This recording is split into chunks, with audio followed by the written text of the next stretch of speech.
Well, you remember Phoenix a year ago when he was winning the championship, but he had Ross Chastain in front of him and couldn't go by him. He was so frustrated. And obviously we saw a little bit of frustration there. Problems for Ross Chastain.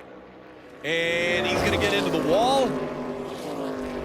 So the one of Chastain has had a problem. You see the right rear is wrinkled on that. It looks like that happened prior to this most recent run in with the wall, but the caution has come out. It's the third caution of the day. He was running 25th. Like the right front broke.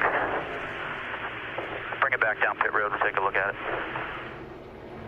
So we talked playoffs at the beginning of the show, Dale Jarrett and I on the front of the grid, and we talked about, you know, how would Chastain and Buescher be feeling about potential new winners, and I made the statement that it was impossible for somebody to point their way in because history would say it's never even been close. Only 3 points have been made up from now to the playoffs.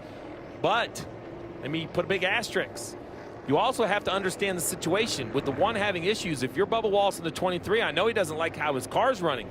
But, man, I think this is information I would give my driver to try to motivate him to manage this thing. That's a big shot for the one, Jeff. Yeah, he was out of the groove when he came into the picture, obviously just sideways and trying to catch it. That's turn 3. Wow. That thing, when he's turning the car, trying to save it, the right rear hooks the wall. When it does, it just slings the right front into it. And yeah, I'm with you, Steve. That is big damage.